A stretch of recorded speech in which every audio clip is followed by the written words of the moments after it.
摩羯、射手座5月中旬关系挽回指引。哎呦，我都替我们摩羯痛心啊！摩羯这次真的是栽了啊！我觉得我们摩羯其实最怕的就是爱错人，但是这一次我们就看起来好像是满盘皆输了啊！因为这边这样一个权杖三，他走到逆位的时候，那我们摩羯真的就是有点看不到希望了啊！我们曾经真的是像权杖三这个人一样，就是这么期待未来的啊，就这么希望能够去走到最后，跟你去走到一个这种家庭啊，一个婚姻的一个殿堂啊！但是这段感情它其实给我们的就只剩下一个失望或者说一个疲惫，所以说我们摩羯到这边真的就是没辙了啊！明明我们这么的爱你，但是还是什么都没有去得到啊！所以你说摩羯怎么可能会不难受呢？对不对？但其实我感觉对方他也不是说故意要去离开我们摩羯的啊，他其实我觉得也是像权杖三这个人一样，他也是有想要好好去跟我们摩羯怎么走下去的啊，但是他其实还是没有留下，是为什么？因为其实逆位的权杖三他真的就是，身不由己啊，就是太多的一个现实因素，或者说太多的这种考量是有在推着他离开，哪怕说他不想走，但是现实没有给他第二次一个机会，他只能够就现实只能逼迫着他转身去离开了。所以说这种我觉得两个人分开更多的是这种外力吧啊，外力的拆散对于两个人来说都是很绝望的，好像不管我们再怎么去努力都是没有用的啊。但是我希望其实两个人都不要这么轻易的去放弃，因为到后面出现是一个命运之轮，命运之轮出现在这边其实就是典型的那种有缘千里来相会啊。我们跟对方的这个羁绊绝对不只是上面说的那种那么的浅啊，不然的话我们摩羯也不可能说一直会这么去惦记他，一直会这么忘不掉他。两个人可能也是一直有在去经历那种分分合合的一个状态啊。那不管前面说的心里面到底有多绝望，但是我们还是呢会去跟对方去纠缠在一起，因为命运之轮是什么啊？命运之轮其实表面上看它其实就是一个不断来来回回的一个轮子嘛啊，其实很简单的，就两个人没有办法彻底的在一起，但是也没有办法彻底的去放手的，所以说就只能在这种纠缠当中啊，继续被前面这边这种痛苦去折磨了。但是其实好的一方面来说，这张牌命运之轮恰恰也是说明两个人之间的一个缘分是很深的啊，因为如果真的说是有缘无分的话，那两个人早就已经没有联系了啊，或者说两个人早就已经说散就散，早就心里面已经忘掉彼此了啊，不会像这边这个命运之轮一样啊，就好像一直兜兜转转，总是也分不开，合也合不了。所以说我觉得双方在这个过程当中其实是很容易会对彼此呢去产生依赖的，因为这样的一种宿命般的一个纠缠啊，会让两个人就一直纠缠很久很久啊。我相信我们摩羯其实曾经是有过这种感觉的，就是明明对方啊，他这个人就是你也好像没有什么特别好的啊，你也好像不是特别的出彩啊，也没有那种特别辉煌的一个成就，但是在我看起来你就是与众不同的啊，你就是在发着光，在散着光芒，闪着光的啊，你在我心里面的这个分量也是独一无二的。所以说对方啊，他来看我们摩羯其实也是这种感觉，就会觉得你在我心里面啊就是万里挑一的存在。所以你可以知道这边这样一个命运之轮它的一个含量到底有多重了。两个人心里面呢明明都是还惦记着彼此啊，又怎么能够去说放下就放下，对不对？没有那么轻易能够去放下对方的。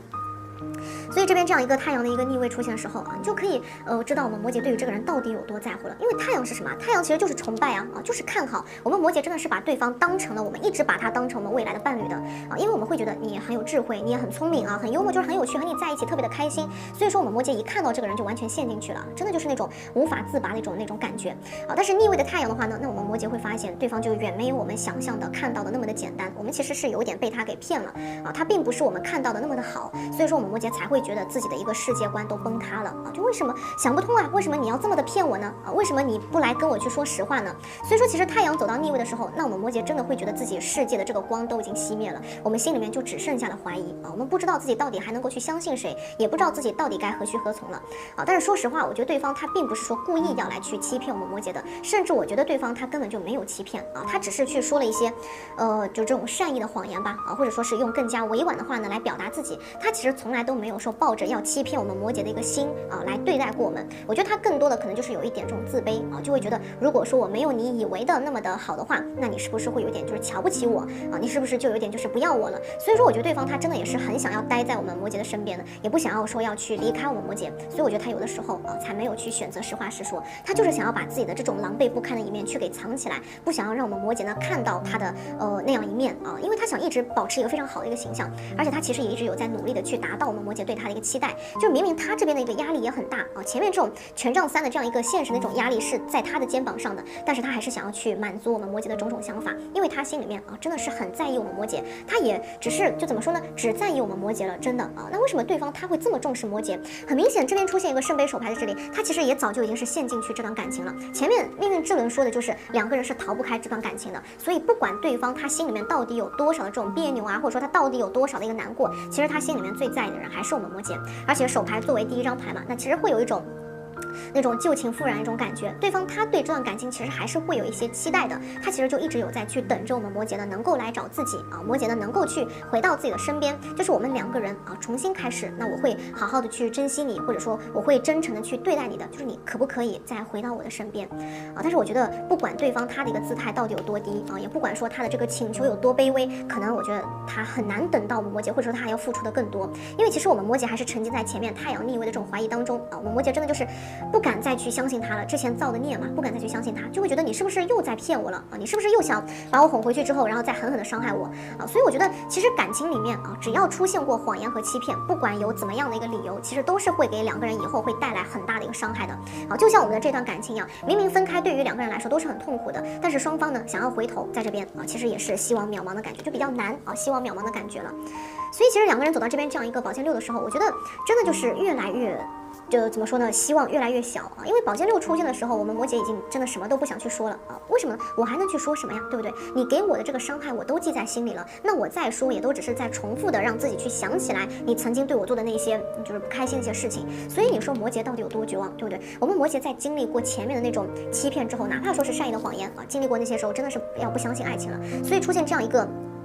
宝剑六的时候，那我们摩羯已经是准备要离开了。这样一个风元素在这里，我们摩羯想的，我觉得其实还是蛮清楚的啊。反正该说的我都已经说了，我们两个呢，两个人之间的这种前因后果啊，我也已经有去想过了，所以说我不会后悔啊，我要离开你。但是因为这边这样一个宝剑六啊，宝剑六它走的是一个水路，水路的特点其实就是走得很慢，不会快的啊。所以你说选择这样一个宝剑六不是骑士牌啊，选择这样一个宝剑六的话，你说摩羯真的想要走吗？我觉得其实也，我们摩羯对于这段感情还是会有舍不得的，因为还是回到前面命运之轮就说了啊，真的就是爱过，真的就是放不下。所以说我们摩羯一边是在往外走，一边其实是在等对方他来追我们，那只要你能够主动来追啊，我就还愿意去回头。但是我们摩羯不管再怎么回头啊，我觉得可能都是有点等不到对方了，因为这边出现一个战车的一个逆位，对方他其实已经是没有什么样一个行动力了，逆位牌嘛，他已经不想要来主动的来追求我们摩羯了。当然并不是说他不想跟我们在一起，而是我觉得他其实很大程度上他觉得希望渺茫啊，他觉得有点不敢了啊，他觉得我不能去耽误你摩羯，我不能去妨碍你去追求更好的生活，而且两个人啊，这两个人之间其实不光光是只有这么一点的矛盾啊，各种的现实问题啊，甚至说有可能最近的这种地域问题啊，这种这个异地啊，或者说一些距离比较远的一些问题都压在他心上的。那前面最开始权杖三逆位的这种压力，本来已经让他无力承担了，那他到这边更加会觉得说，可能分开才是对我们两个人最好的结果吧。所以说，哪怕他才是那个最爱摩羯的那个人啊，最爱我们的那个人，那他也会用战车的这种理智呢，去把自己的爱去藏起来。他其实会绝口不提自己到底有多爱摩羯，他只希望我们摩羯可以在未来的这个生活当中去找到自己的真爱啊。但是我觉得对方他的一片苦心，其实我们摩羯很难去感受到的。为什么呢？因为他什么都没有来告诉我们，在我们摩羯看来，你是在任由我离开的，那你已经是不想要来挽回我了啊。那行，那我就走吧啊，我如你的意。所以说我们摩羯其实也会觉得这段感情真的是特别特别的难，就是从来也没有遇到过一个这么让自己又爱又恨的一个人啊。明明我们是那么的舍不得他，但是呢到这边我们又就莫名其妙不得不去离开他了啊。因为这段感情其实已经不是由我们摩羯和对方能够控制得了了。这个命运之轮战车和这个命运之轮两个，它其实是有把两个人去给拉扯开的啊。轮子嘛转着转着，然后战车就是会逆位的话就往两个方向去跑。所以如果说没有强大的意志力去克服矛盾的话，我觉得两个人很有可能就是要这样子被拆散掉了啊。哎呀，那真的是很危险的一点啊！因为最后的一个结局是一张逆位的一个世界，那这个异地的那种异地的感觉是越来越强烈了啊！两个人不管是主动还是被动，我觉得地域上的这个距离很有可能也会拉远，那心理上的这个距离也会拉远，甚至有可能是走到一个断联啊，就是完全没有沟通的一个状态。所以这个时候，哪怕说两个人想要沟通，其实也会被心里的那种障碍给挡住啊，就会觉得我去找你，那我是不是输了啊？我是不是不应该再去打扰你了啊？但是我觉得感情里面，对不对？哪里有那么多的这种输输赢赢，对不对？如果说两个人这个时候不去抓紧，那等到这边啊，到最后世界逆位真的把两个人去给隔开了，那我觉得才是真的就是错过了啊！因为世界其实就是那种认命的感觉，就是说我真的认了啊，你不来找我的话那就算了，可能我们就是那种这样有缘无分吧啊，我也认了。但我觉得其实实际上世界牌更多的还是有在去强调主动的可能性，很多人都会忽略这一点。那如果说我们不去顺其自然啊，是不是我们就会有不一样的一个结局，对不对？所以说我其实真的是希望两个人就不要这么轻易的去放弃彼此，因为其实前面出现这个命运之轮，那最后又是一张这个世界的话都出现了，两个人之间我觉得纵然说有千万种阻碍和困难，但是两个人这个心都还是在指向彼此的。所以说如果说真的要放弃的话，我觉得会有遗憾啊，两个人也都是不甘心的。怎么我们射手受了委屈还这么一声不吭呢？真的不要再这么强撑下去了啊！我们射手再能忍心啊，再能这么坚持，其实也是会难过的。明明只要说一句话，对方他有可能就会来哄我们射手宝宝啊，但是我们射手在这边就还是什么都不敢说，因为我们会害怕自己在你面前没有尊严，就怕你会瞧不起自己。我们其实真的不是说卑微，我们真的会害怕很多东西啊，但是我们不想在明面上面去表现出来，更不想去说出来。就是我难过归我难过，但是我绝对不会让你知道的啊。但我觉得其实事实上，只要我们射手愿意说，我觉得对方他一定不会去坐视不理的。因为对方他真的是很心疼我们射手，他其实是很在意我们射手的感受的啊。但是因为这边这样一个宝剑十的这样一个宝剑就挡在了两个人中间，所以对方他会觉得有点摸不清我们射手的脾气，那他也就不敢去轻举妄动了。所以这个其实反而就会导致我们射手呢越来越难过啊。那到最后真的就是已经是一句话都说不出来了，哪怕说是面对面，我们射手也已经什么都不想说啊，就会觉得之前最难的时候都这样已经是过来了，那现在我还去强求什么呢？所以其实我们射手啊，现在就走到这样一个命运之轮的时候，我们已经是不想再去强求什么了啊，因为命运之轮是什么呢？命运之轮其实就是我已经是把我能做的都做了啊，我已经是有在去尽力的去在坚持了。那如果说我们还没有办法去走到最后这一步的话，可能就是我们两个人不合适了。所以其实我们射手啊，现在就是有在去这个随波逐流的感觉啊，就想着说去放对方走。所以对方他看到我们射手这样一个态度，再加上两个人啊之间本身就是有可能有一个异地的情况啊，或者说是因为就是现在的这样一个防疫状况不能够常常去见面，所以他真的在这边也是有点心灰意冷的啊。走到这边一个命运之轮的时候，他其实就真的是会觉得两个人已经是被命运给隔开了啊，就是我再喜欢你也已经没有用了，所以我要不然啊，我就是顺了你的意吧啊，我就是听从啊，我就听从这个命运之轮的一个指示，我就放你走吧。所以其实到这边啊，我真的觉得还是蛮遗憾的，因为这个人对方他曾经是心心念念的，就是想要来奔赴我们的射手的啊，但是因为两个人之间的这样一个各种各样的一个原因，那他现在呢只能是背对着我们射手了。所以我觉得对方他的这种越走越远，其实并不是他的本心，就是他不想的啊，他不想这么走开的，而是我们射手有可能真的是因为有一点阴差阳错把他给弄丢了啊。包括说我觉得对方对我们射手也是一样的，并不是射手不好，而是对方他没有把我们留下，两个人其实都是背对着彼此，没有人愿意去挽留的时候，那其实真的就是没有一个回头的一个机会了啊，没有这样的一个契机在这里了。所以我觉得啊，我们射手现在对于这个人，对于对方的态度是有点慢慢的冷下来了。我们会发现就是，我们射手啊，现在就好像已经有点不把你放在心上了。我们就是把自己的生活过得风生水起的啊，好像是一点都没有被这个感情的事情影响到。但是你说射手真的那么快就能够忘掉吗？啊，太不可能了。这边星币手牌出现在这边，我感觉射手真的就是忘不掉的啊。但是射手也不想要让自己过得太惨淡啊，或者说不想让自己过得太狼狈，就是这个其实也不是射手的性格。所以说我们现在一直有在去告诉自己，就是我现在要去专注在现实方面啊，我要去工作，我要去生活，我不要把自己搞得太不像样了啊！我就是要用这样的一个状态去等你。那虽然说现在看起来我们射手好像是已经对这个人是无所谓了，但其实实际上我们射手对他，我觉得其实还是有感觉在的，就这个心还是会为对方去跳动的。如果说有机会的话，有这样的契机，我们射手是不会拒绝他的啊。甚至说我们射手做这么多，其实就是在为你跟你这个复合去做准备啊，就是我就是要保持一个最好的一个状态。那等你一回头，我在人群当中，你立马就能够看见我啊。但是因为星币土元素，它其实就有一个问题啊，就是土元素它是没有什么行动力的啊。那我们射手虽然说一直有在期待跟你复合，但是射手在这边很难去主动，所以说我们射手才会给对方看起来好像是一副特别冷淡的样子，甚至说到这边已经是有点冷到了对方啊。因为到他这边出现一个权杖四的时候，他其实已经是非常的没有安全感了。他现在看到射手好像没有那么一点难过的样子，就是射手伪装出来没有一点难过的样子，他其实会开始去怀疑我们啊，就会觉得你是不是已经忘掉我了啊？你是不是已经有了别的一些暧昧对象？你是不是前面做的这些所有的一切，你早就已经找好了下家，所以现在准备要离开我了？所以其实对方他这个权杖四走到一个逆位，他真的是想要跟我们射手在一起啊，他真的会觉得要跟我们在一起已经是希望渺茫，他真的目前没有办法从我们射手身上得到他那种想要的安全感啊，或者说信任感，就是现在他这个心里剩下的就只有失落或者说不安啊，所以他很消极，他真的是觉得已经没有戏了啊，你也已经走了，我呢也很难去跟你开口，加上我们两个人又有很强烈的一个距离感啊，可能是这个地理距离，也有可能就是这个两个人这个心理上面的距离啊，就是他会觉得我越来越看不透你，所以我要不真的就这样去放下你吧啊，我也可以去找我自己的新生活，我也可以去认识一些新的朋友啊，可能下一个人有可能会比你要让我更加喜欢呢啊，所以对方他抱有这样一个想法，但是我觉得对方他是一个特别就是很重情的一个人啊，不管怎么说，他这边前面命运之轮这边一个权杖四，他是做不到很快忘记射手的，哪怕说他一直很冷漠啊，一直被冷漠，一直有在去怀疑我们射手，但是从这个内心而言，我觉得他其实对于我们射手还是有一个期待在的，就他放不掉。走不出去的啊。所以现在来看，我觉得两个人这段感情真的就是心还没有离开，但是人已经走远的感觉啊。尤其是我们射手这边又出现一个宝剑二啊，宝剑二的话，我觉得其实我们射手现在也是有所察觉了，就是如果我不去对你主动的话，那我真的有可能要失去你了。所以射手到这边是有一些纠结的，我们的这个自尊还有面子是让我们不好意思去跟你开口，但是我们对你的这个爱呢，又在催促我们要去找你，所以这个你让我到底怎么样选择呢？啊，而且宝剑二它其实会有一种很强烈的一个矛盾感啊，就是说我们射手其实是知道我跟你之间可能是没有什么样的一个结果的，因为前面也有说嘛，两个人其实这个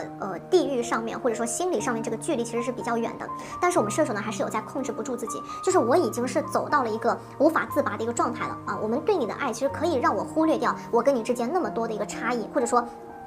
说那么多的冷战和冲突，我什么都可以不在意啊，我什么都可以不要，只要你呢愿意回到我的身边，那我随时都可以张开双手我去拥抱你啊。但是因为逆位的这个宝剑二，那我们又不能够跟你去交流啊，也看不到你是一个什么样的一个态度，所以其实我们射手在这里真的是没有办法轻易的去做出一个决定的。那这个也就是导致我们射手也不敢这么贸贸然的去找你，或者说去给你承诺啊，我们会害怕自己的这种主动呢，在你眼里就真的只是一个自讨没趣而已。我们射手真的是不想要在一份就是连自己都不敢确定的一个感情里面去当一个舔狗啊。但是其实在这边我说实话，如果说我们射手不去主动的话，那如果说想让对方主动，这个就更加难了，因为对方他这边已经出现一个权杖二，权杖二这个说明什么呢？说明他已经是在计划着往外走了。如果说没有人去挽留的话，那他真的就是要投身到其他的生活，甚至是其他的一些感情当中了啊。那这个其实就是我们射手完全是不想要看到的结局，对不对？完全不想要的一个结果，对吧？啊，但是我们射手如果说我们能够看到的就只有他走了，但实际上对方他在离开的时候，他其实一直有在给我们射手留机会的，因为权杖二逆位啊，逆位权杖二他其实走的不是很快的，而且他自己也不想走的这么快，他对自己未来的新生活其实一点都不期待的啊，就是没有我们射手的生活，他其实一点都不期待，因为他心里面就只有我们射手宝宝，他一直想要的就只是跟我们射手在一起而已。虽然说两个人确实也是有过很多不开心的回忆啊，但是哪一对情侣会没有这种不开心回忆，对不对？对方他心里面肯定是有我们射手的一席之地的，但是因为毕竟是一个权杖二啊，对方他离开的这个身影还是蛮明显的，就是说他摆明了就是射手，如果你不来主动啊，不来好好珍惜我的话，反正我也给过你机会了啊，那你没有抓住我的话，我真的会走的。所以其实到这边可以看得出来，对方他有那么一点赌气的成分在啊，但是赌气当中其实也可以看出来他对我们射手的一个希望，就不管他这边这个权杖二逆位要走到哪里去，他其实还是会想要射手的一个答案啊，就是想要跟我们射手的一个结果。所以对方如果看起来非常冷淡的话，那并不是他真的想要对我们射手冷，而是当他感受不到我们射手的这一份主动的时候，那他会觉得他就自己就更加没有理由来对我们射手好了啊，所以说他才会想要变得这么冷淡。所以其实就是就真的跟命运之轮一样，一个死循环当中了啊。所以我真的是希望两个人真的可以不要再这么倔下去了啊！尤其是我们射手，因为这边一个圣杯五在这里，如果说我们射手彻底失去这个人的话，不瞒我们射手宝宝啊，我们一定会后悔的呀啊！你会发现，其实圣杯五是一个非常难过的一个牌面，我们对你有怀念啊，也有这个舍不得的情绪，因为我们感受过你带给我们的甜蜜和温暖，也见过你对我倾心付出的样子，所以其实，在我们射手心里面一直都是有在去念着这个人的好的。所以如果说我们射手真的失去了，那完全不会好受啊！包括对方，如果你真的不要射手的话，你可能就真的再也碰不到像我们射手这样一个掏心掏肺去对你好的人了。所以两个人啊，这段感情我觉得真的就是宜早不宜迟。现在看起来呢，双方对彼此还是有这样一份感情在，所以这个时候啊，能够去抓住的话，我觉得两个人就不用走到这种最后一个圣杯五这种难过的一个画面了啊。其实我觉得两个人都是有在去等什么呢？等一个回合机会啊。有时候真的可能只要稍微勇敢一点，那这份爱它就不会消散了啊，就是缺了那么一点点的感觉了。